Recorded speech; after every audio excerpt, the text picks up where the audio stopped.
Welcome to the Terrible Podcast with your hosts from SteelersDepot.com, where you can find all your latest and greatest Steelers news. It's Dave Bryan and Alex Kozora, always lit, talking Steelers. And now, here's Dave and Alex.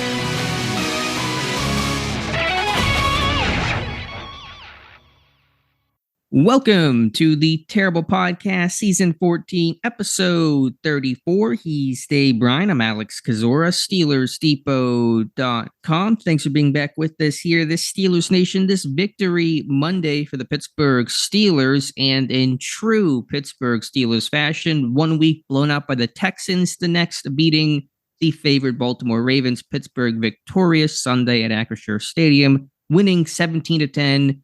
And called them your first place Pittsburgh Steelers, now 3-2 in first place in the division, with the win. Baltimore dropping to 3-2. Pittsburgh having tiebreaker. Dave, I ask this question every week. I'll ask it again. Where do we begin with this game? I think we begin with that trend that you tried to. I warned you, and you warned me, and then I warned you, I guess. The Steelers now own a 12-2 record in games following losses of 20 points or more since 2007, when Mike Tomlin took the reins as the team's head coach. I think that's the starting point. The second point I'd like to make is I want to say that this will be a Steelers-Ravens game that I'll never forget, but there's so many games between the Steelers and Ravens that I'm not supposed to ever forget that I'm afraid I'm going to forget it. That kind of thing. Yeah. I'm still trying to digest it all. I went through the TV tape again last night and went through bits and pieces of it this morning, and did the Steelers win that game? Did the Ravens lose that game? Is it both? I think it's more. I think it's a lot of all of it in there. But within that, where do we start, or did we start? I think we did start, and when someone will inevitably ask me to explain this game, I'm just going to say it's Steelers-Ravens. Throw everything else out the window. It's going to be crazy. It's going to be wild. It's going to be messy. It's going to come down to the final 5 minutes, often the last minute of the game. And yesterday's contest hit all of those notes. So the Ravens could have won this one 30-3 based on their opportunities. Of course, they didn't. Pittsburgh hung around. And in my terrible take today, Dave, I compare the Steelers to that leaky faucet in under your sink, where you let it just hang around and just drip, drip, drip, and eventually it becomes a big headache if you let it happen long enough. So Pittsburgh battling, finding a way to win. It's the peak Pittsburgh Steelers experience.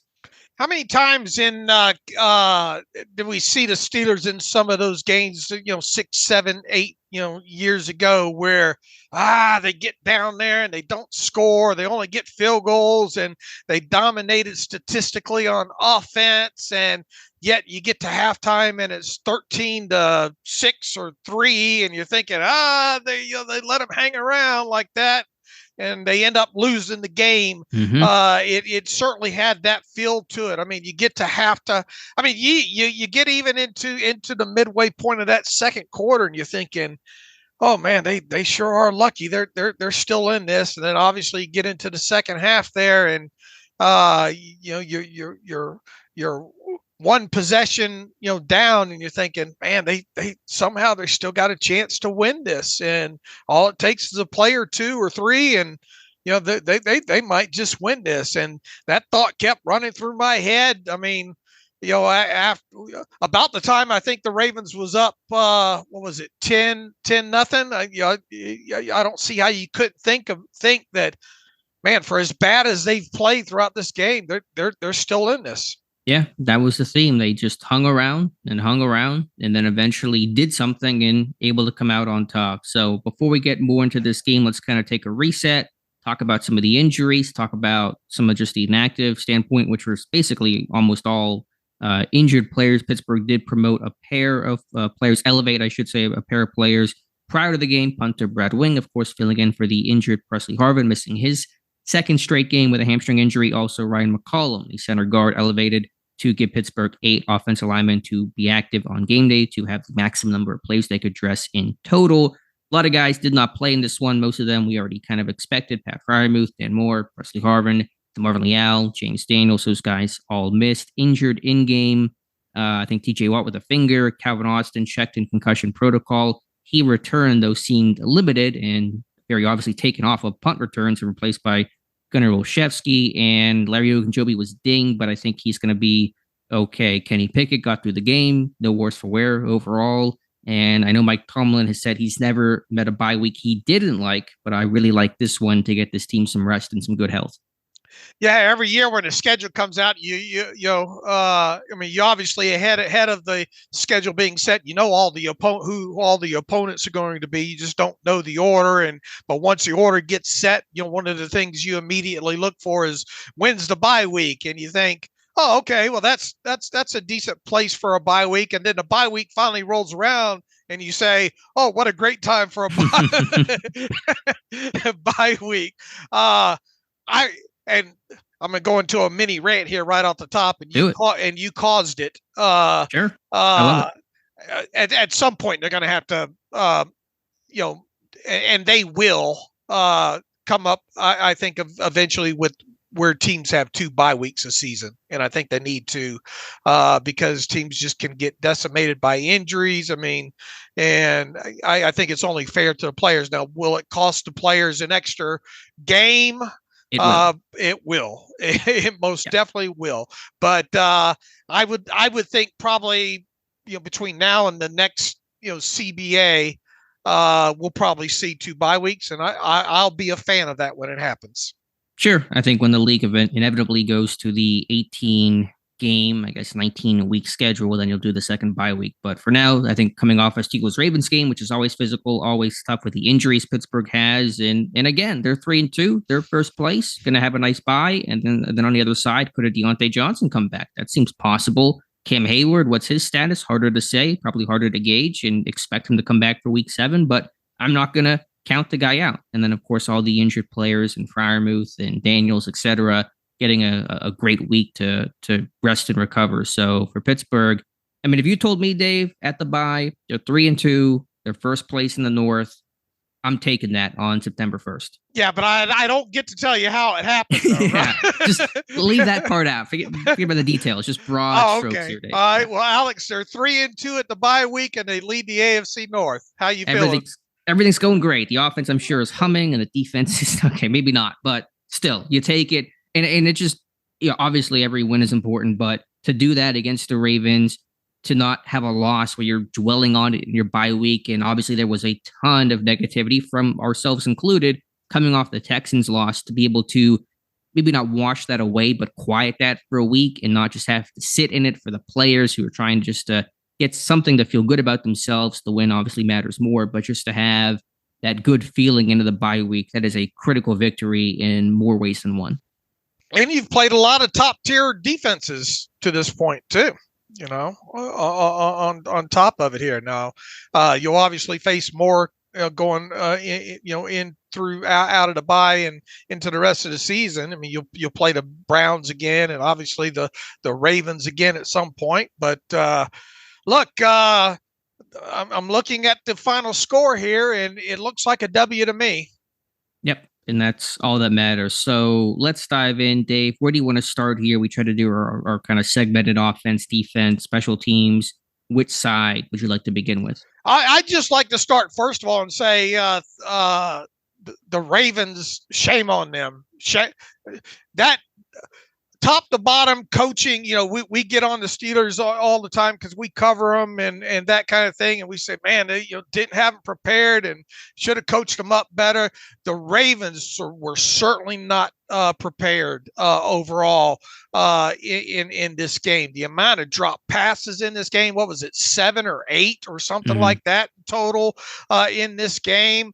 The fourth down decision, which really wasn't a decision, but it was Linderbaum was instructed that that's a no snap play unless they know for sure somebody jumps off offsides, and the goal there was to kick the field goal, just top to bottom. I mean, the Steelers outcoached the Ravens in this game. Mostly by just not screwing anything basic up. They didn't. Right. Pittsburgh didn't do anything, I think, spectacular. But you're right. Baltimore fans are probably more angry at this loss, and Steeler fans are happy with this win. But end of the day, the win is the win. The loss is the loss, and Pittsburgh was able to, albeit late, capitalize on, as you said, the many, many mistakes the Ravens made. All right, let's start, I guess, on the offensive side of football. Well, for the first half, it was same old Steelers, 3 points, just could not move the ball. And it really was that same story early in the third quarter. To me, Dave, the difference in this one, and I just wrote about this earlier this week in my 2 problems with Kenny Pickett, where I kind of tried to isolate 2 things, not that they were the only 2 things, but 2 things I was confident that were giving him a lot of difficulty. And the latter point was the lack of the vertical sideline shot, and defense is taking away George Pickens downfield. You saw, or you didn't see, the jump balls and the back shoulder fades. And in this game, for whatever reason, I think in part because Baltimore was pretty blitz happy, you saw a ton of 1v1 opportunities for George Pickens, probably more in this game than the first 4 combined. And that was, of course, the highlight of the 41-yard touchdown against cover 0 to beat Marlon Humphrey for the game-winning touchdown. But I mean, you had at least caught 2 back shoulders and that vertical ball. That's Kenny Pickett's style. And I thought the coverage that Baltimore played was very much in Pickett's wheelhouse to play better, especially in the second half. And how many times did we talk about those, not seeing a lot of those back shoulder throws or those 1v1s? Now, in some, a lot of these previous games, they opposing defenses have made it, prerequisite to kind of keep safety up over top George. But kudos to the Steelers for especially in some of these higher leverage situations of knowing that they might see some cover 0 type packages. Heck, I just went back this morning and looked at the late in the fourth quarter against the Indianapolis Colts, how I think it was maybe even back-to-back plays. The Ravens ran some cover 0 looks. Now they didn't. It doesn't feel like they tipped it off as much. It seemed like they more so tipped that one off on the touchdown to that Pickett threw to Pickens in this game. But they were able to recognize it. They adjusted the line protection call on it, and more importantly, they executed, made a great throw. George Pickens had some nice separation, that kind of classic AB at the top of that, wasn't it? With kind of that little quasi. And Tyler Wise likes to say, pass interference, OPI, any chance you get, when it comes to that. And do I think it was offensive pass interference? No, but I think it was classic, a receiver. And that's another way that is exciting to see George win, right? At the top of the route with sort of that, nonchalant kind of. And look, Marlon was starting to turn his head a little bit, try to find a football, but there's a little A-B separation at the top of that thing. And the result of that obviously was some, an extra yard and a half at the top. And Kenny dropped that thing right in the bucket to him and touchdown. And there you go.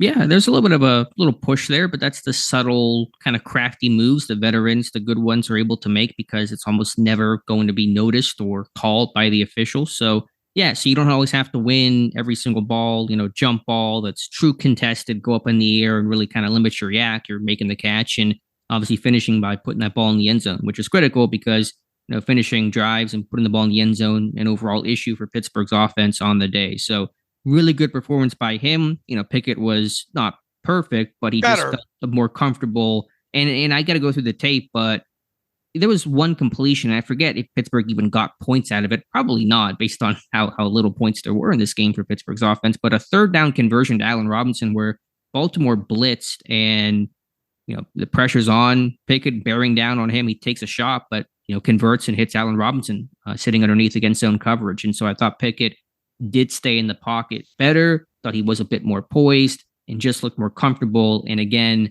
had some of those vertical sideline throws that were missing the first month of the season.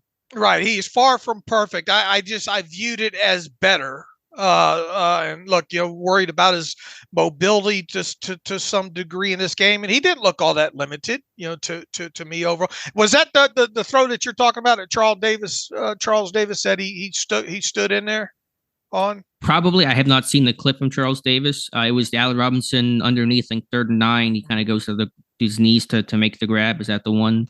I think so. Davis I think so. Okay, then probably the same. Okay. But look, more importantly, didn't turn the football over, right? Right. That's so critical. There's not a lot of margin for error for the Steelers, and the numbers and they're obvious and they apply to most NFL teams. But when Pittsburgh does not turn the ball over, they win the game. That was true in their 7-2 stretch run last year. It's been true in their wins this year, and it was true on Sunday. Run game looked and it's so hard to judge from just a TV tape. And as we're recording this, we're still probably a couple hours away from the all-22 drop. And so it's hard, but it felt like a little bit more room. I wrote in my 5 keys and I think we talked about it the other day, try to win on the edge. And some of their better runs were stuff around the ends there. You had the George Pickens run. You had Jaylen Warren, couple of runs on the outside there as well too. So that's where they ran the most. Another thing that stuck out to me in this game, at least from a statistical standpoint, something we've harped on a lot through the first 4 games, was the negative plays, whether it be sacks or carries or completions that go for 0 or negative yards. Now he was sacked three times in this game, so there's 3 of them right away there. But as far as other kind of more traditional, I guess, negative plays if you will, I think they had 8 in total, and I think 3 of those were sacks. I think 2 of those were 0 yardage, which technically I guess isn't a negative play. But I thought a takeaway, at least last night overall, was, and they did a better job of limiting those negative plays in this game. We'll have to run the numbers for sure, but to see what the percentage is. But it did seem better overall. And the run game was not good, but I thought it was as good as I thought it was going to be against Baltimore, who has one of the best run defenses in football. They were, Pittsburgh was not going to pop them for a big number, but it did feel like the pile was more consistently falling forward. Pittsburgh did enough to stay on schedule, to not always be in 3rd and forever. Thought some of the zone runs to the left with Najee Harris running behind, say Amalu, was effective. Of course, Warren ran super hard in the second half and made some impact plays and created and got some extra there for him. So, the run game does not statistically look good, but I thought for a Ravens game, it was where it needed to be. Couple of 3rd down conversions to Connor Hayward, right?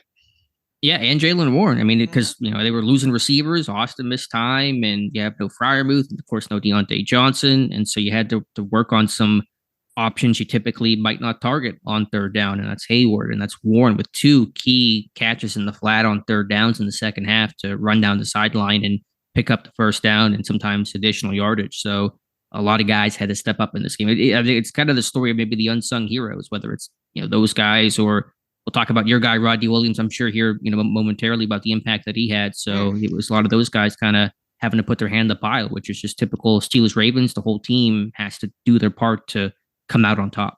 I guess that kind of parlaying all that together, they didn't on the offensive side of football make catastrophic mistakes. Right. And they did enough to hang around, and then played in, we're able to hang in there thanks to the Ravens having catastrophic mistakes, right? The Ravens saying, "Here, you take this." Pittsburgh didn't do anything that really lost them the game offensively for the first 45 minutes or so. They didn't turn the ball over. They didn't have any backbreaking mistake. And then they finally decided, hey, let's go win this one in the fourth quarter. Right.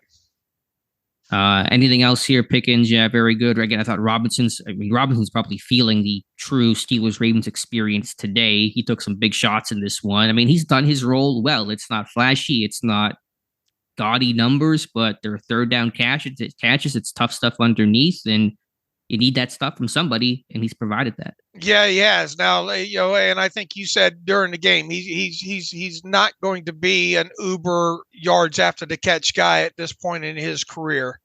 But the ability to make a big catch in at timely times of the game was big. So yeah, he played the role that I think he was brought in to play well in this game. Yeah, I'm trying to see here. It was his receptions in this game: 1st and 10 for 8, 2nd and 10 for 3, 2nd and 5 for 4 to put you in 3rd and 1, 2nd and 10 for 4. There were a couple of 3rd down, 3rd and 9 for 10. So, I mean, he just, underneath guy, and he's just what Juju was at the end of his Steelers career. It's a lot of underneath stuff, a lot of option stuff, but when Freiermuth is out and you need somebody that you can trust to get open, to have a feel for where the soft spot in zone coverage is, Robinson becomes that guy. I don't think there was a lot of yards after the catch though for this Steelers team in this game though. Let me see if I can double check this real quick. Let's see. The Warren catch over on the short right. He did a good job on that one, I think. In fact, that was 0 air yards, 23 yards after the catch. Obviously, the touchdown to Pickens was another 11 yards after the catch. There was also another catch by Warren right after that, not too long after that first one that he had 23 yards after the catch. He had another 9 yards after the catch. Up until that point, I'll read the completed yak to you by catch. 2 yards, 1 yard, 0 yards, 3 yards, 0 yards, 1 yard, 0 yards, 2 yards, 0 yards, 7 yards, 2 yards, 0 yards. It seems like every other one's a 0, 4 yards. But we had talked ahead of the game that, man, they are a good tackling team. Right. Overall. So that's probably not surprising. I mean, those couple that Jaylen and Warren had were very impressive and timely. I mean, you're talking about 32 yards after the catch on those 2 catches alone. And then, of course, the extra 11 yards that George Pickens had. So, that's one thing that, they got them in timely fashion. That they certainly didn't have them up until those final 5 or 6 catches of the game, the yak there. But I guess that's kind of to be expected the way we talked up this Ravens defense and how they're solid tackling team, and especially after the catch. You prefer to take your shoes off to count yak, which you didn't have to do for the first 3 quarters in this game for the Steelers with how limited the opportunities were, but they came late, and that's what matters. And you're right, Baltimore, great tackling, great run of the football type team. Wasn't expecting a lot of yak in this game. Right. I mean, what is there to talk about offensively outside of what we've talked about?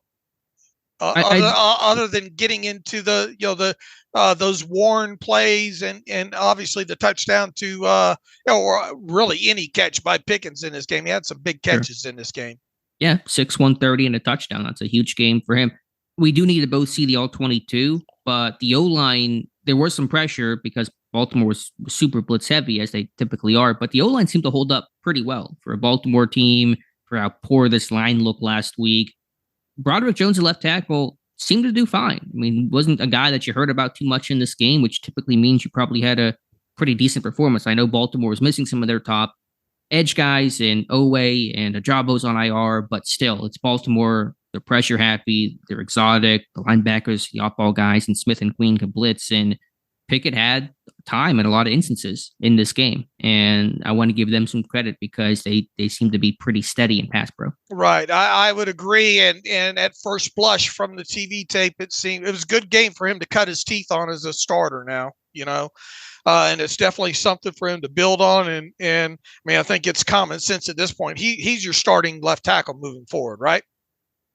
I would assume so. Again, I don't know the exact prognosis on Dan Moore and his knee and how long he may be out for post-bye, but based off the initial watch of Jones, my guess is he's not going to give that spot back up. I think where some of the pressure instances still reign supreme is up the middle with Cole. I know he got beat really badly on one instance, I believe, in the first half. But again, we'll both have to watch the L22 to kind of see the totality of this game. And then the Millette sack, what did you think about that? Again, I got to go back and see it. I mean, I noted in my scouting report, field side blitzes on third down was their personality, typically more with a Kyle Hamilton than an Arthur Millette. But, just unblocked guy. I don't know if there was a design to pick him up or if the ball should be hot there. So I don't know really how to break that one down yet. But a lot of ex-Steelers trying to get their revenge. Fortunately, there was no win for Arthur Millette. Right. I would say that, disappointment after those big plays that Warren made, for you to, they only came away with a field goal with that one, didn't they? I'm losing track, but certainly this offense stalled too often until the very end. That was frustrating because they put together a couple of decent drives and then would get between the 50 and the Ravens 35 and just completely stall out. Right. There wasn't as many. How many 3 and outs did they have in this? 2 or 3? Let's see here. They had their second possession was a 3 and out. Their first possession of the second half was a 3 and out. I'm not going to count any of the kneel downs. Mm-hmm. So just two 3 and outs overall. But they had a problem manufacturing chunk plays up until the end, and that played a role in it. You're just not going to be able to go 10, 12, 14 plays against defenses like this with the state of this offense. Do you feel better about this offense than you did after? Okay, fair enough. So what is missing? And there is a lot. I don't disagree, but I'm just getting your perspective. Just a more consistent, doing a better job, getting yourself into more of those second and third or second, fourth situations, I think, to me. Now, they did end up having 1, 2, 3, 4, 5 explosive plays. One of those was obviously the touchdown to Pickens. And then you had, let's see, what else did you have? I mean, most of them are Pickens, and a lot of those were kind of those back shoulder sideline throws. It was all Pickens and Warren for explosive plays, right? Is there anybody there was no other name in that hat? Correct? That was it. You have 1, 2, 3, 4 by Pickens, 1 by Warren. Okay, so yeah, it was the Pickens show for sure. And if you didn't have those 5 explosive plays, would you have the additional 10 points? No, clearly no, for sure. You obviously wouldn't have the touchdown. So right, obviously, right. So once again, I thought the running game, and I'm interested to see that from the end zone view and how that went there.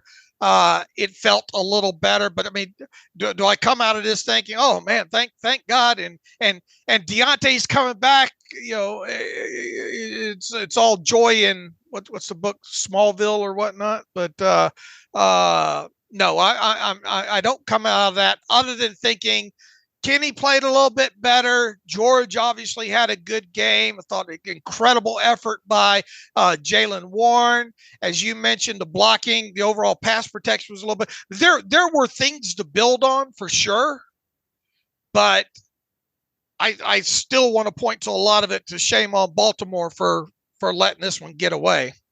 Sure, that's probably fair. And I think the Ravens are rightfully kicking themselves pretty good today overall. So one negative stat, and I didn't expect this thing to change. Should add to that list what I said earlier, that fewer negative plays. Yeah, fewer mistakes, self-inflicted wounds, and Baltimore certainly had more of those in this game. Pittsburgh now, through their first 5 games, 0 rushing touchdowns. That is a franchise first. Never happened over the first 5 games of a Steelers season, and they've been playing football since 1933. I didn't expect them to get in the end zone rushing against Baltimore, but that does officially become a record. They are one of 2 teams in the NFL without a rushing score this year, Minnesota being the other. So does it mean much in the victory? Probably not, but it just kind of goes back to the lack of red zone opportunities and the run game just not being as strong as Pittsburgh hoped that it would. 5 offensive touchdowns through 5 games, all 5 passes, right? Correct. 3 of them explosive, double explosive plays or more. Which was the opposite of last year. They did not get, they got what, 1 explosive touchdown, I think, last year offensively. So that is one difference, but that's how they won, big plays. It's not sustainable though. What they're doing is not, in my opinion, is not sustainable. I agree. Really, what they're relying on offensively and defensively are the big plays. You know, the other stuff is pretty mediocre, but they're getting enough splash plays offensively and defensively to, change the course of the game. Yeah, it's don't turn the ball over on offense. Try to get the double, triple explosive plays for scores when you can, and let the defense. Hopefully, the defense provides a couple of splashes in there. And as Matthew Marksy wrote about this morning, with the Pittsburgh Steelers 3-2, first place in the North, like it or not, and I know most people don't like it, Matt Canada is going to remain as the OC for the bye week, and I presume now for the rest of the season, despite 3 fire Canada chants yesterday, which at one point equaled the number of points Pittsburgh had. They're not going to change the OC there when they're 3-2, even though the offense still has many problems. Right, and I know this at this point where you are 30 minutes in, and boy, you guys sure are negative. And they got to win. It's a W. Good for them. Good for Mike Tomlin to be able to get this team off the mat again after a 20-point loss. But it's not good enough on offense, and it's not going to be sustainable. You just can't go every other week, get blown out one week and come back and eke out. I mean, you can. I mean, they are. Yeah, they literally are. They are, but it's just it's not sustainable at this point. And the biggest concerns, obviously, about this team remain. And I put the tweet out there, and look, in no way did I call this, and I think I made that clear at the end of the podcast the other day. We did talk about what a win would look like if they were to beat the Ravens. And earlier in the week, I put on there, it'd be so on brand for the Steelers. And, and we discussed that the other day, for them to 17-16 this thing with a couple of key turnovers and all. And that's exactly what happened there. Mm-hmm. But they have got to, and maybe, Deontay Johnson returning is not going to hurt this team. It's going to be huge at all. Getting Pat Freiermuth back in the same breath is not going to hurt this team. Now that you have Broderick in there on the offensive line, and once you get James Daniels back, getting some consistency, a la that second half of last season on that offensive line is going to help this team. So how much is all of that going to be able to help this team is yet to be determined. Sure, but it adds up. And to be fair to Pittsburgh, yeah, we're a bit negative today because the offense was miserable for long stretches most of this game. But I'm positive about Pickett playing better, and George Pickens, I think, playing a very George Pickens style of game, and Jaylen Warren running hard, and the O-line looking better. And so those things are good to be happy about. And plus, this was a depleted unit that was not good to begin with, but, it was playing without Deontay Johnson, without Pat Freiermuth, losing Austin. Your quarterback, has a knee and a calf and isn't 100%. And, you're still fighting through that. And the fact that you can win through all that crap is really all that matters. And Pittsburgh got the win, and hopefully they get healthier on the other side of the bye and come back with Freiermuth and maybe Deontay and a healthy Pickett, etc. I expect this offense to be better coming out of the bye. I just don't know how much better that better is going to be. Fair. Can it at least be average? Maybe that's your goal. I'm not quite sure, but I mean, it's got to be better than that 8. You got to start scoring more than 20, 20 points a game to be in some of these games. Sure, they got to start faster too, which I know we've talked about endlessly, not just this year but past years. They are the slowest starting team in football, so there's got to be some quicker starts. They're not always playing from behind, which seems to happen in almost every game. Mm-hmm. But I really did think the run game. What were the final numbers on the run game overall, Dave? Just had it pulled off and switched off of it here real quick. Let me see if I can refine my place. I got so many windows open here. Offensively, running the football, 87 yards on 30 carries. Now there are kneel downs in there, so be 81 yards on 24 carries. What's the quick math on that? That's 3.4 yards per carry. For how tough that Ravens front is, that might actually be an encouraging sign. I know Najee didn't have much running room. His yards per carry was really poor. You got the nice 16-yard run by George Pickens on that end around. Jaylen Warren getting some more impactful plays. But, I'll take that against Baltimore. You do that against Baltimore when you face a run defense that isn't so stifling, you might have more success. Right. Once again, it did felt like the run game had a little bit more teeth to it, and it'd be interesting to see the end zone views on a lot of these runs. Right. Any other final thoughts here with the offense, Dave? No, I mean, just props to them. Recognizing that cover zero and making the Randy call to shift the protection and Pickett for dropping that one in the bucket. Yeah, and can we just say, the internet needs to stop criticizing Matt Canada for his reaction after that touchdown. Just, we don't have to criticize every single thing Matt Canada does. Let him. It's a good play call. It's a good execution. Let's enjoy that one. It's funny, but it stays there. Yeah, I mean, it's funny to watch.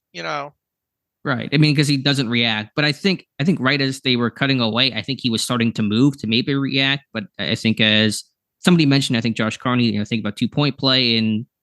Just everyone put your tinfoil hats down for a second there. Just enjoy that play. Right. I would agree. All right. Flipping over to the defense, Dave, and I'm trying to figure out how to react to this one because the defense certainly had their big moments and the pass rush won late. But as we've talked about, Baltimore had so many opportunities to basically put this game away in the first half. So I don't know how to feel about the defense exiting this win. Well, it started early with kind of getting gashed to the left there, and Lamar on the keeper started it off over there, where they caught Highsmith trying to crash down, and then he ultimately tries to correct around the next time that they try, and he widens it a little bit, and then Justice Hill scoots through. On that because he's so concerned on Lamar keeping that. Now the rest of the defense got crashed down on the line inside there, and there was nobody filling that gap in there. But early on, I got to admit, through the first, I guess really up until the Larry Ogunjobi punch out there, it felt like same old Steelers, right? Pile moving forward. They were getting runs kind of almost at will. Now they weren't completing some passes, but it was much to their own dropping of the football there. It really didn't feel like the defense started to get their legs, in my opinion, until the Larry Ogunjobi punch out. That's fair. I'm with you. And that was what a big play that was, Dave. I thought they're moving again, and that play alone's gaining what if he doesn't punch it out?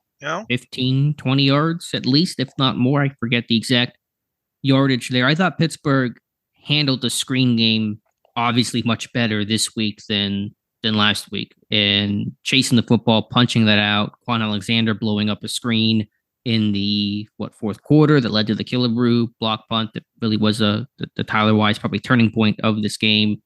I just thought defensively, the two words that come to mind in this game is ball search. I thought these guys were really aggressive, attacking the football. Ogunjobi, Highsmith, those types of things where Pittsburgh was really aggressive. Baltimore was fumbling quite a bit throughout this season. I think Pittsburgh recognized that. You go back to training camp every single day, you hear these guys at the end of every rep, ball search, ball search, ball search, and Pittsburgh did that on Sunday. They were giving up way too many. Once again, it's not the turning point of the game. At least I don't think it is. But up until that Larry Ogunjobi punch out, they were giving up far too easy completions, or what should have been completions at that point.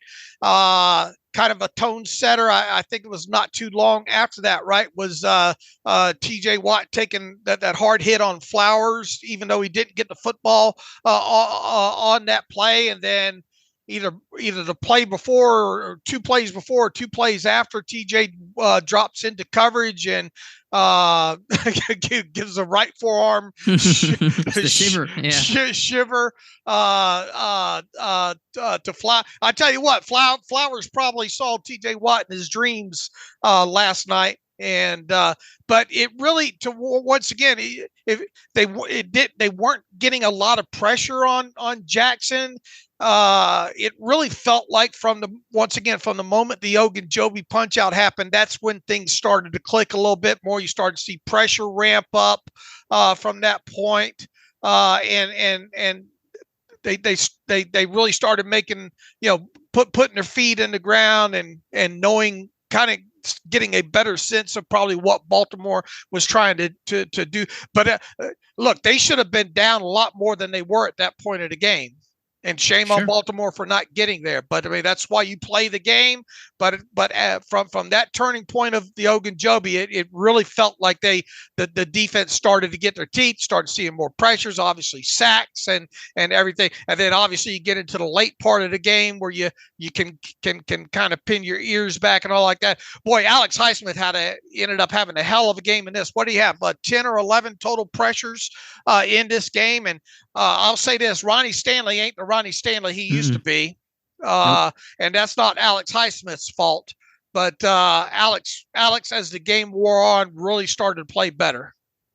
I don't have the official number, but I did finish my charting last night, and I can already tell you Pittsburgh blitzed more in this game than they have in any game this season by a considerable margin, and that is, I think, a large part to try to contain Lamar Jackson from scrambling. You don't really put the spy on Lamar because you don't win 1v1 if you're against Lamar Jackson. He's going to make whoever you put out there miss. And so you're blitzing to kind of constrict the pocket. And I thought that was a pretty useful tool. I thought the inside backers played well overall. Quan Alexander, Atlanta Roberts, Cole Hope, and those guys making impact plays, run game, pass game. So I thought it was a decent game plan and enough execution, especially with the splash plays where you're getting multiple sacks, four of them on Lamar.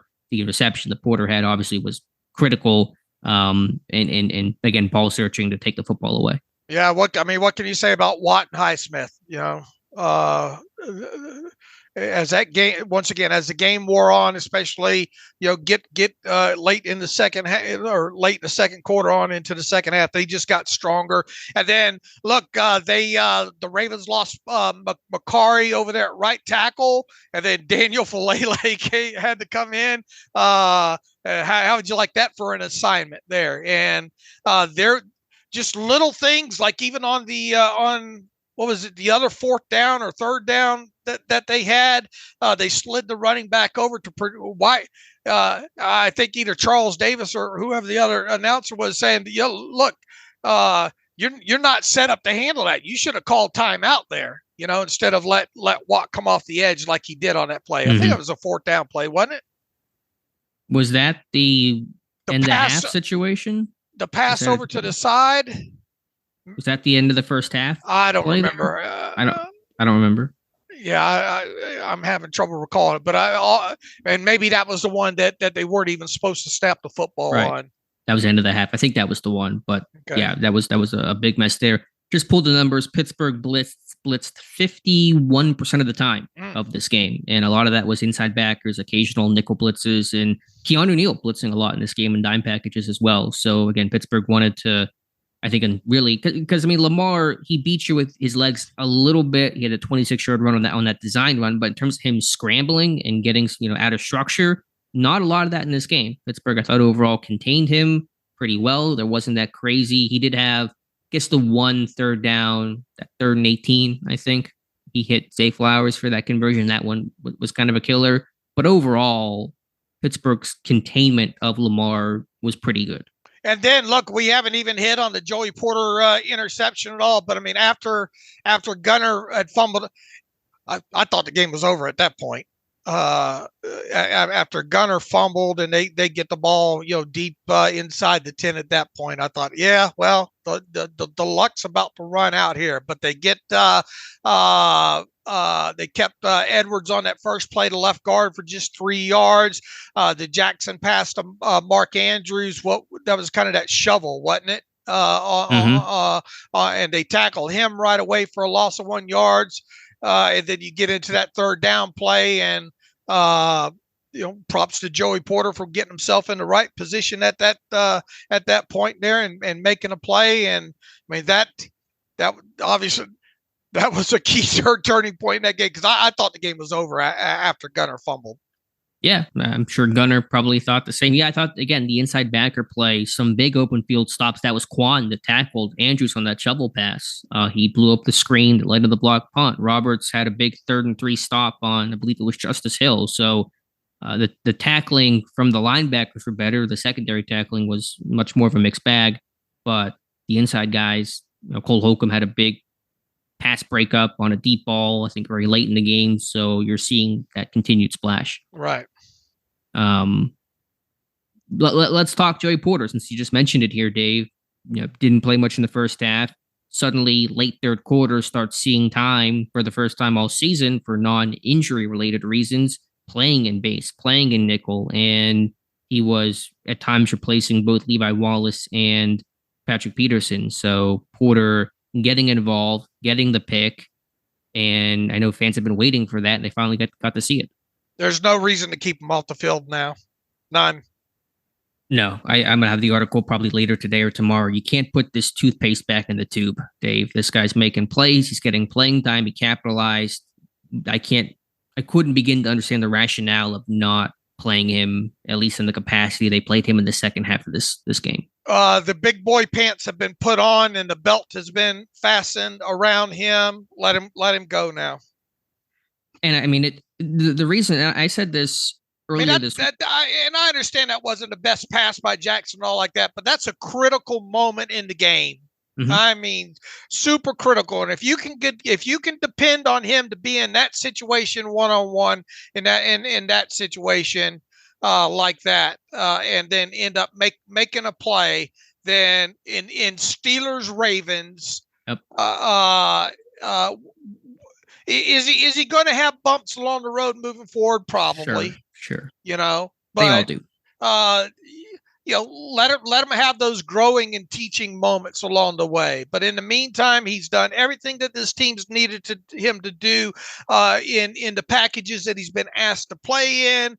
And now figure it out. Whoever you got to pull off the field now, figure it out. I've said before, you get defined in this organization by what you do in Steelers Ravens games. That marks, regular season wise, at least, how you're kind of remembered. These are the games to get talked about, and to make that kind of play in your first Steelers Ravens. I know he's not unfamiliar to Steelers Ravens, but watching it and playing in it, of course, are two totally different things. So to make that play was huge. And I made the point earlier this week, and I largely understood the team's decision to kind of slow play Porter, but it was getting to the point, and I wrote about this, where game circumstance was dictating how much Porter was playing or not playing. In San Fran, 7 snaps, Houston, 10 snaps, or maybe those two numbers are reversed. Point is, not playing much because of game circumstance. And that was the case in the first half against Baltimore. So at some point, you have to sit there and say, we can't stop letting game circumstance dictate how much our talented rookie plays. We got to find ways to put him on the field in more regular situations. And so I believe all the snaps came at left corner. I think initially they bumped Peterson to right corner, and then at one point Peterson came off the field and Wallace came in at right corner, so they were kind of rotating Peterson and Wallace. That may be their approach going forward. Does Porter get some more right cornerback work? Potentially, but I think it's less likely, so we'll see. But bottom line is, this guy is not going to be just a dime player going forward. Right. The word salad from Mike Tomlin and Terrell Austin needs to stop now. Yeah, I he was asked about that after the game. Tomlin was, and answer wasn't great. He was talking about, he's kind of slowly expanded his role. He hasn't until this week. His role has not been expanded. But now I think now it will be. And Mike Tomlin went out of his way too to congratulate the new Steelers and their efforts in this game that played a role in this win.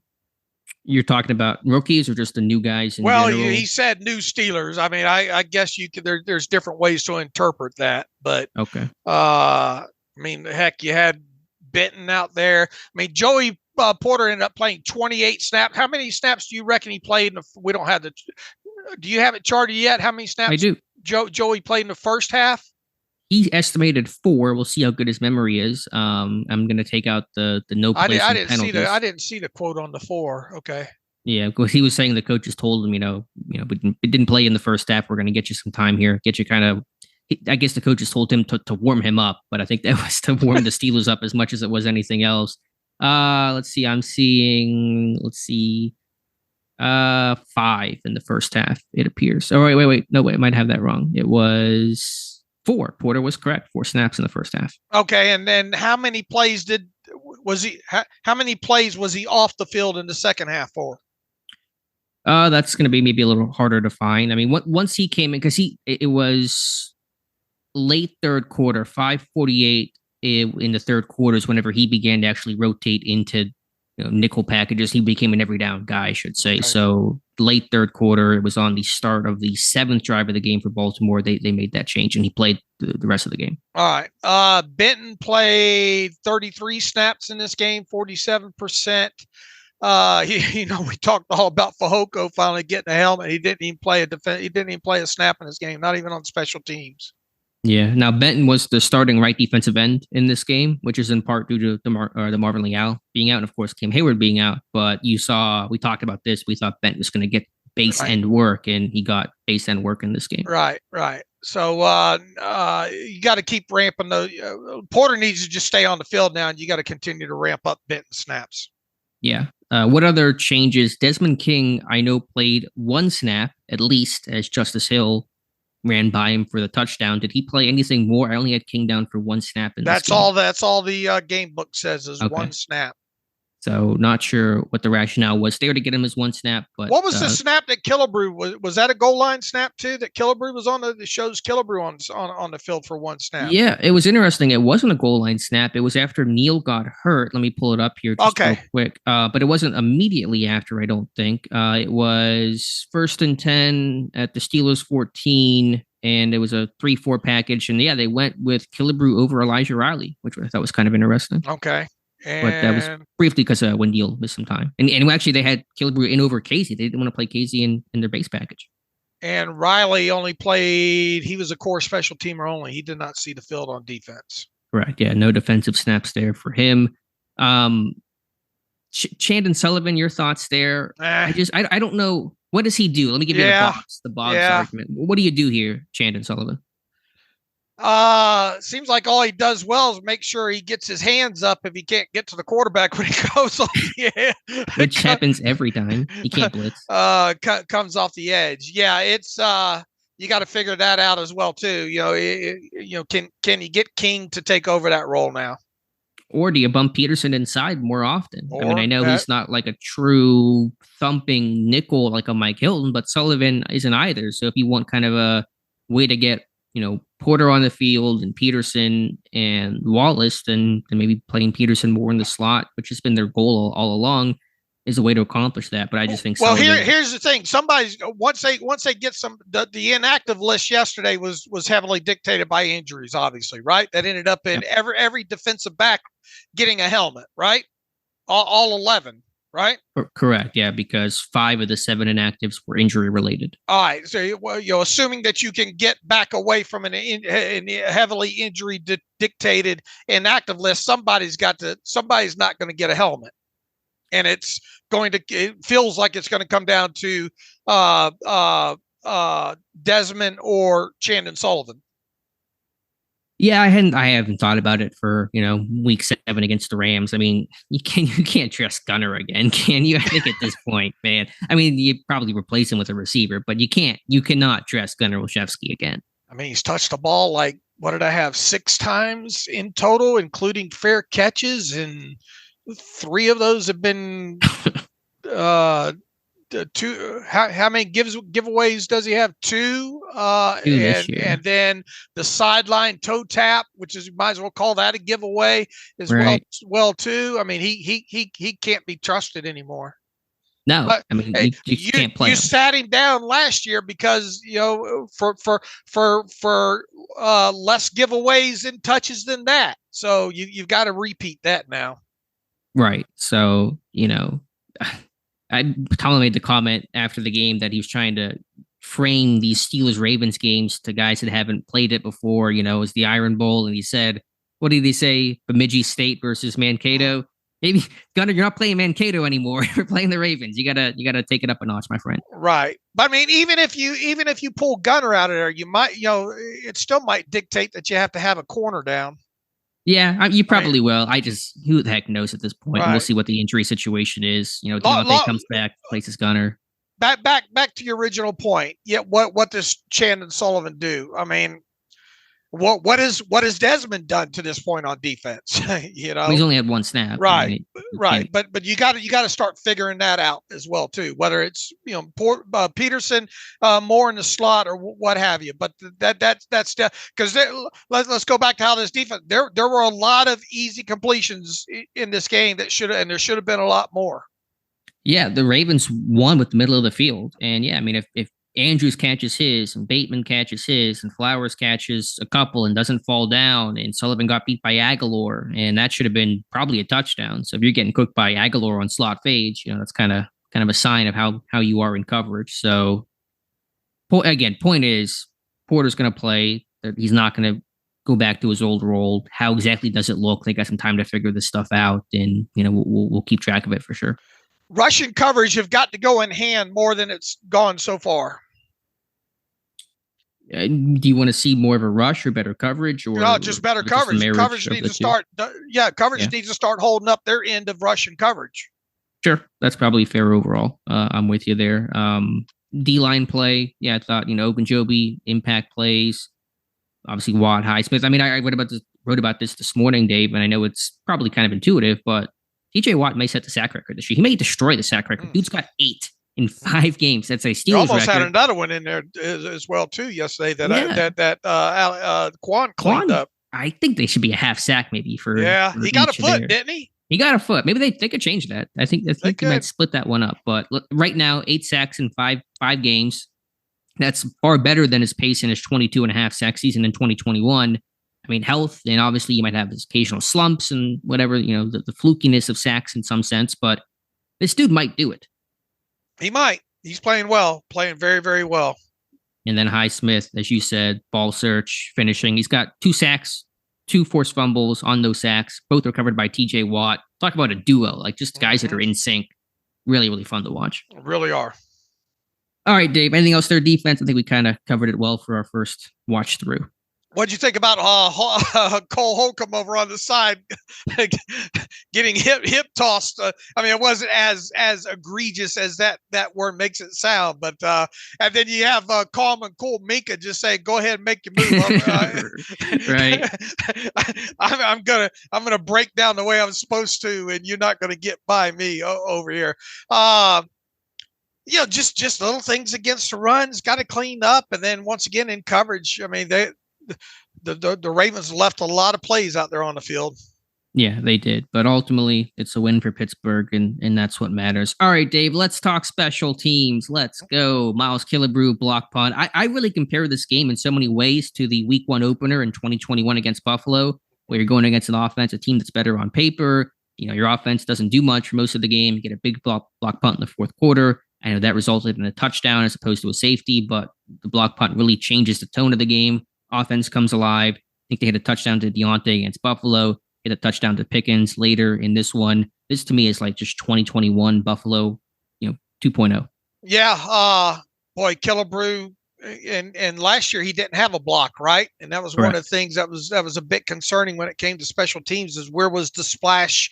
Where was more splash out of that unit? And I can't Harbaugh said something along the lines that they just didn't block it up or didn't account for him, and it's hard to tell on a TV tape. So I know that's going to be one of the things that you crack open to see how exactly. And Mike Tomlin kind of sort of said that they had pump block on there, or was that just a case of, I don't know. Was that just a case of him, not getting picked up? Did they have a true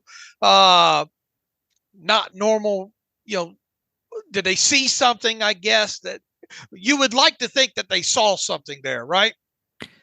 Yeah, I don't know exactly what it is. The TV angle is not clean enough for me to really evaluate it.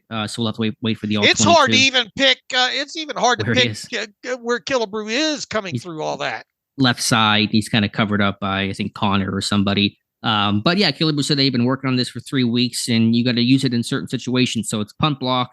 It's fourth and long, Baltimore at their own 14. No concern of a fake situation here, obviously. And you got a chance where they're kind of backed up to really effectively rush. And of course, you're down. You're trying to make a splash play. So all those kind of pieces in terms of game circumstance come together based on line of scrimmage and point of the game and score and all those kinds of things. So I don't know exactly what they did. It didn't seem like there was a crazy stunt or twist or anything, but there's probably some wrinkle in there that all you can do is kind of just either screw up the long snapper and the up back. You kind of get those guys miscommunicating and taking the same guy or not picking somebody up.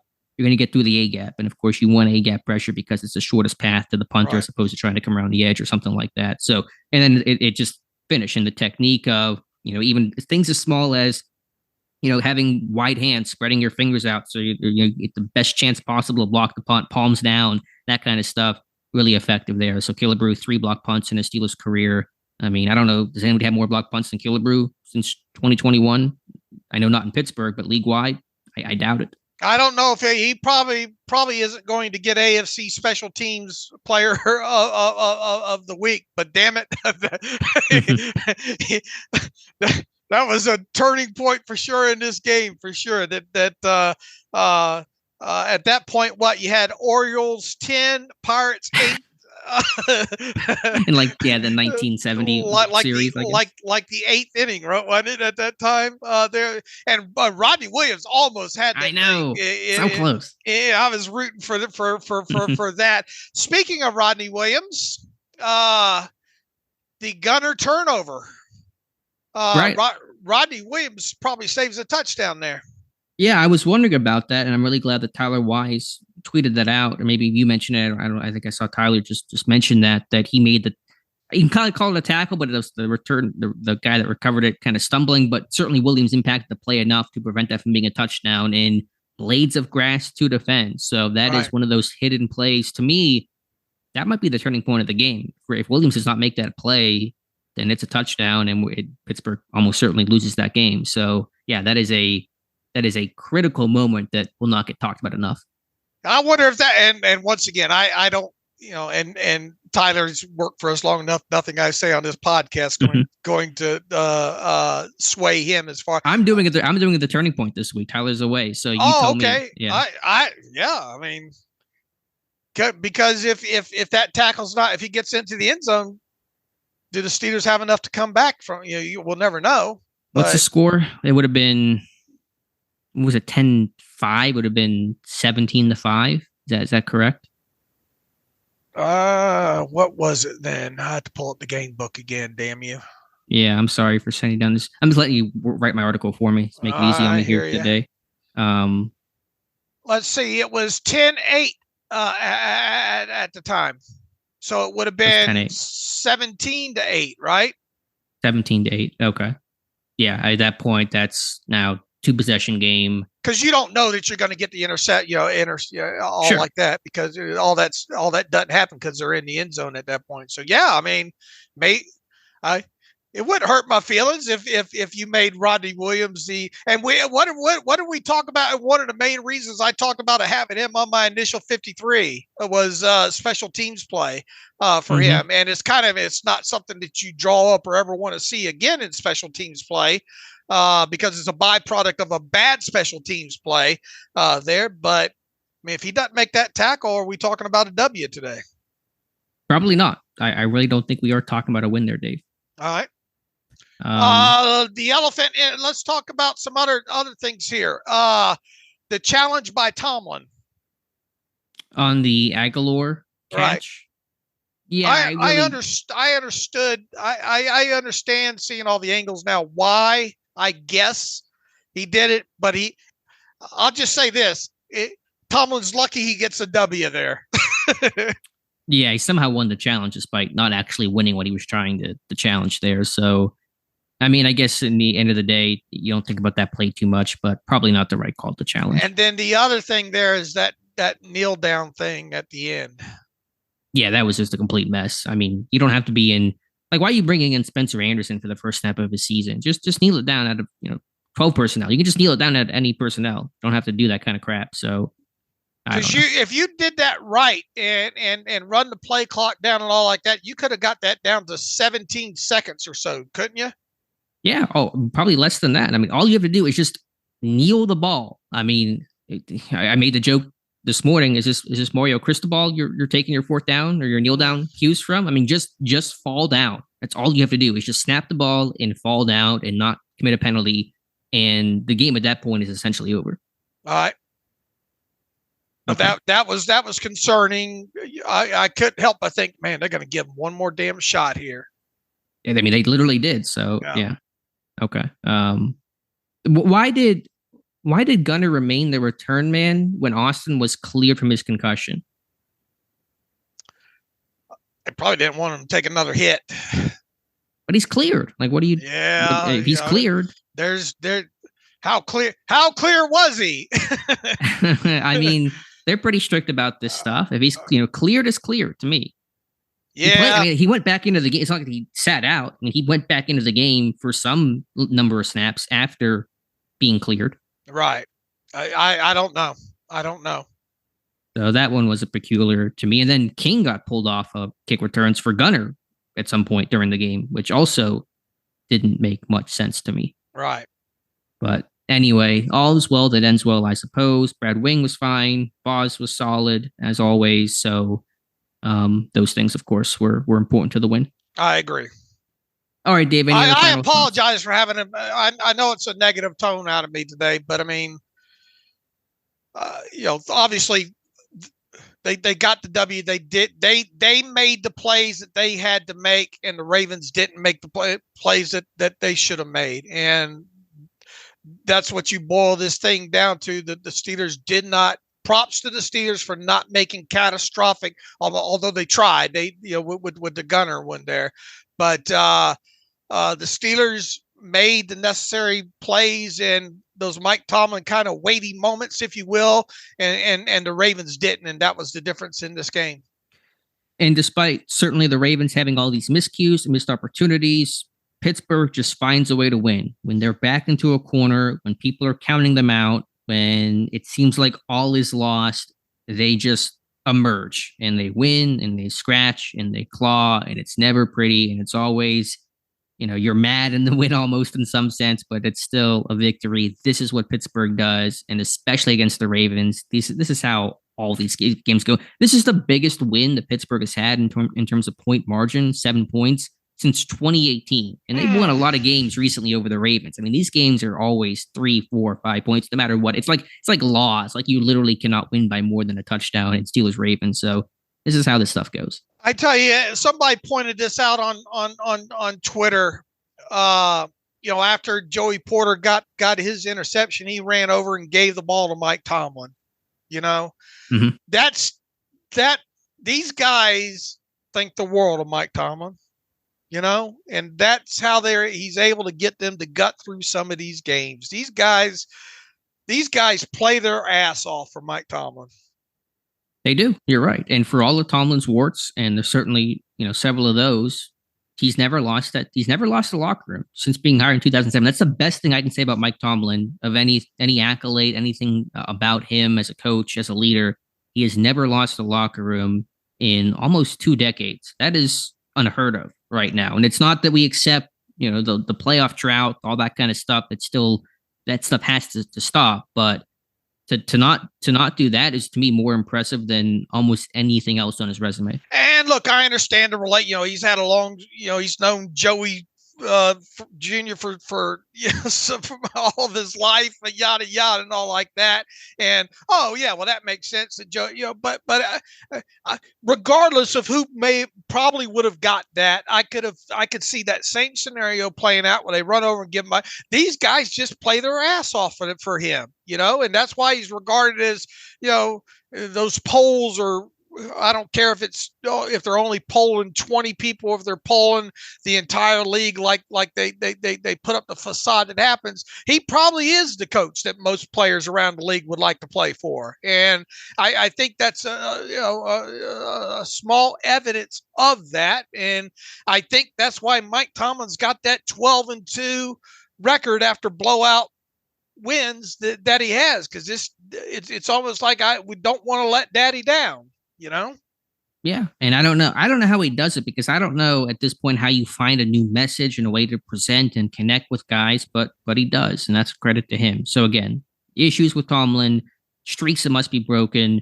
We don't know how the rest of the season is going to go. They lose to the Rams. We're all mad again, all that kind of stuff. That's how the week to week nature of the NFL goes. But you have to give Tomlin credit for that. I would like to stop talking about that 12-2 stat, though, for at least the rest of this season and all like that. Let's not have, get blown out, come back and win a game that you gut through one, and just keep this cycle up, because that certainly isn't sustainable overall there. But look, it's if you listen to this.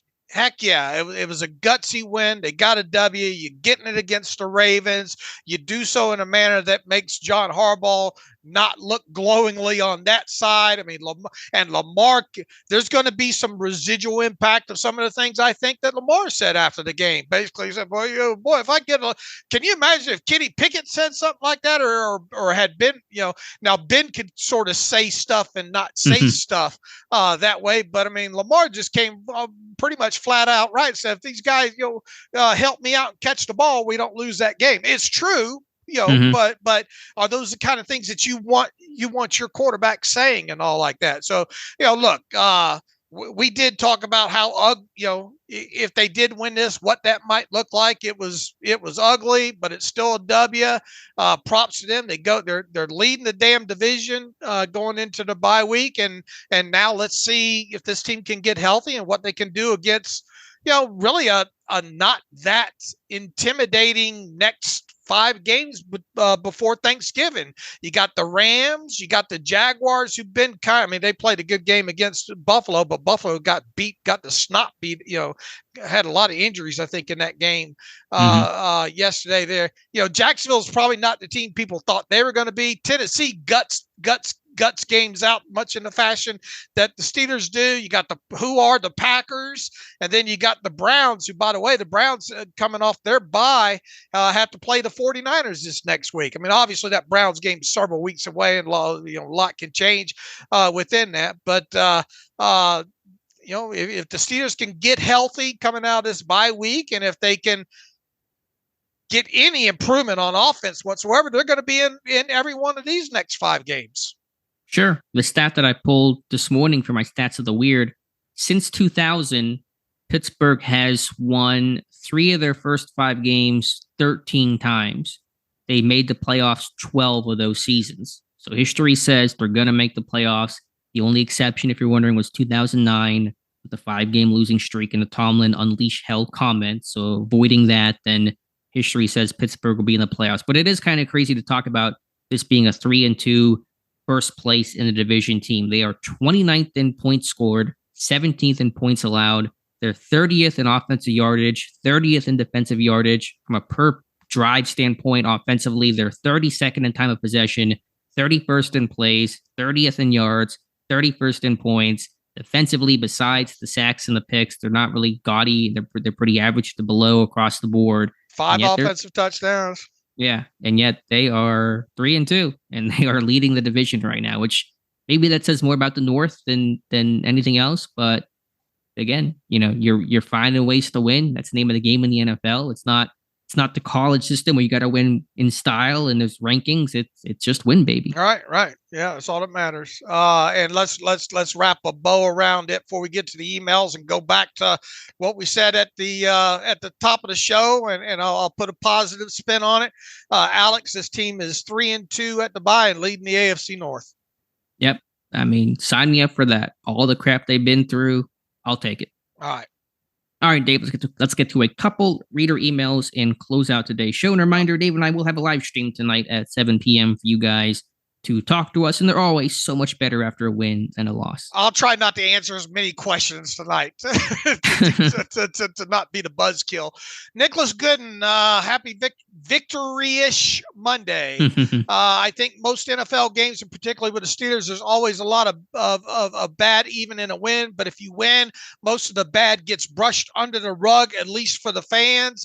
But man, I'm still having a hard time with Nick is on my side of the fence here. I'm still having a hard time with finding the positive, warm and fuzzy feeling about this team, even after beating the Ravens and now atop the AFC North. Is there anything in this game that you can cling to for hope that this Steelers team will get better? Thoughts on Fehoko not playing? I was looking for him all game. Is Armand Watts Loudermilk really that much better?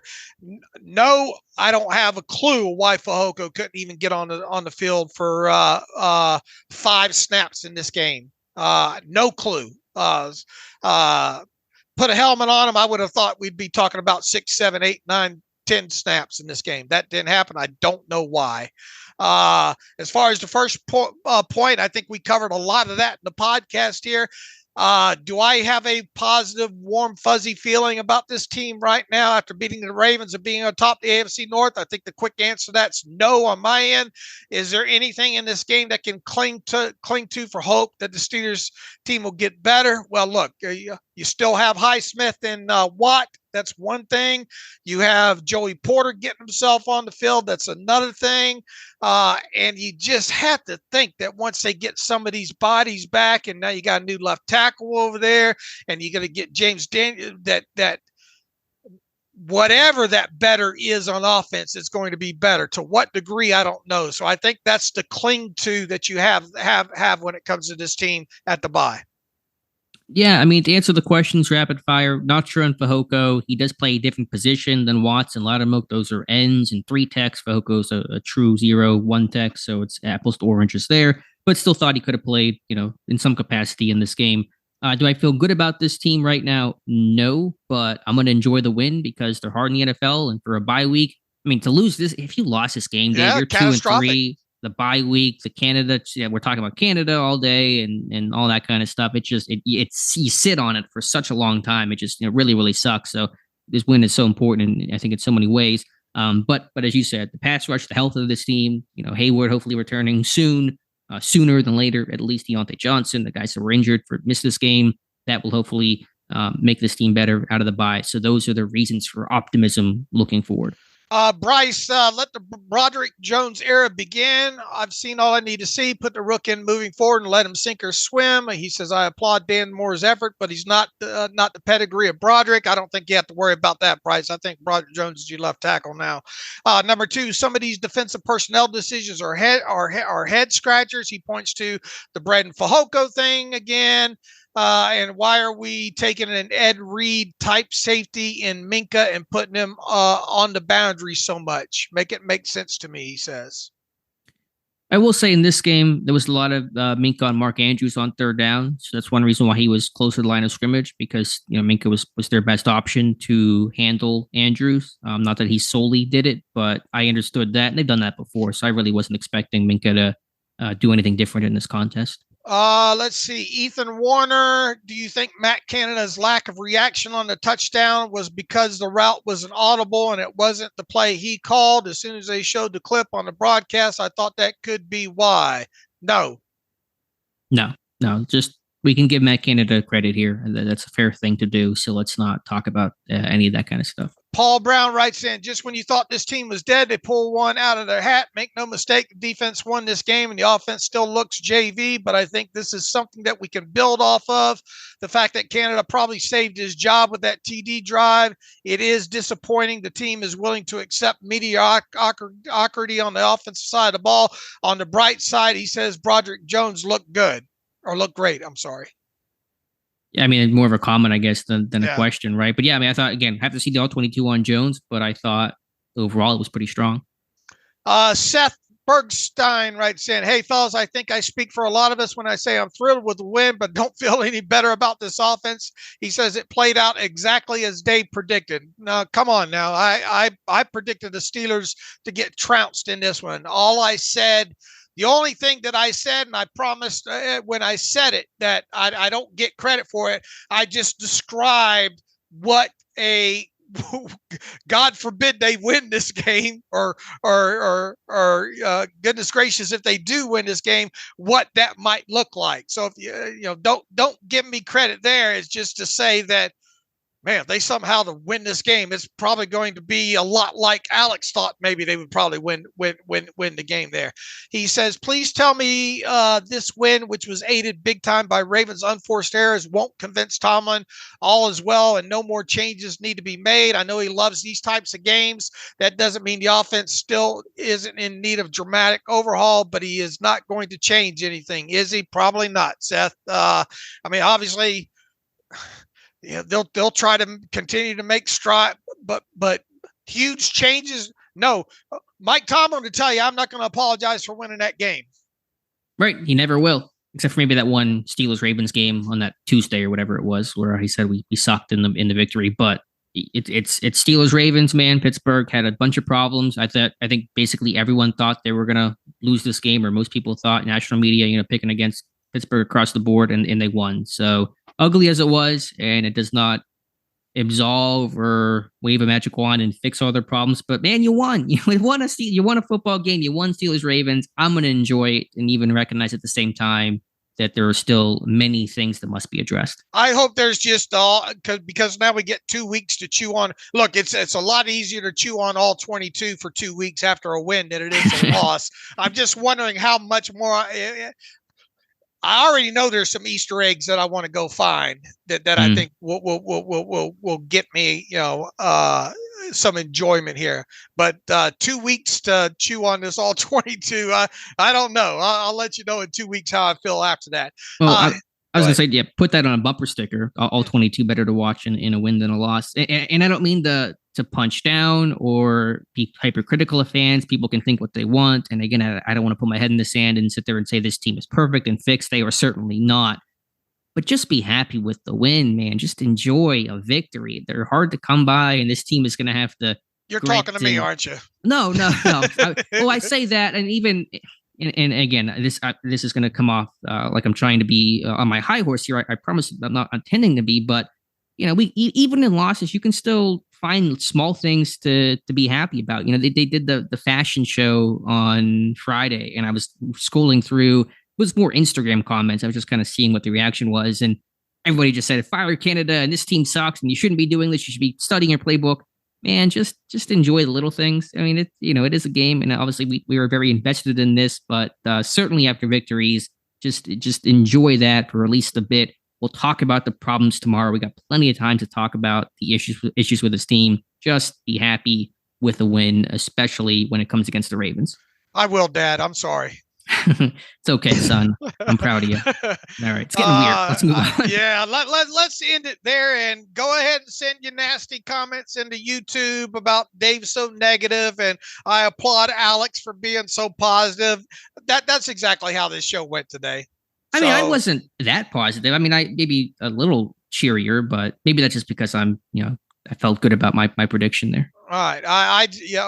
That's what it all boils down to, right? You got your checker flag out, don't you? Yeah, I'm waving it a little bit. Okay. All right. Join us tonight for the YouTube live stream at 7 o'clock Eastern time. You can find that by going to Alex Kozora's YouTube channel. Should have some fun with that. We'll continue to break this thing down with some film rooms and analysis and get into all 22. It'd be nice to kind of slow roll this a little bit, not have to get caught up with the other day-to-day stuff that you normally do during a regular Steelers week here on top of it. So we should have some lot better analysis or extended analysis on Wednesday there. And like Alex says, though, I mean, you're 3-2, you're AFC North leaders. Who would have thought? At this point, the way this team's played overall right now. So enjoy that facet of it. Plenty of time to pick through all this, and we will. We'll be back on Wednesday. So in the meantime, you can follow me on Twitter at Steelers Depot. Follow Alex at Alex_Kozora. Follow the show at Terrible Podcast. Email the show, theterriblepodcast@gmail.com. If you like what we do and want to donate to the cause, SteelersDepot.com. Hit the donate button up right navigational bar. Also, if you like an ad-free version of the site, SteelersDepot.com. Hit the ad-free button and whether it be the side drop down on mobile or whatever, just find the navigation, and that's how you get to the donations and the ad-free versions and all. So until Wednesday, as always, thanks for listening to the Terrible Podcast with Dave and Alex.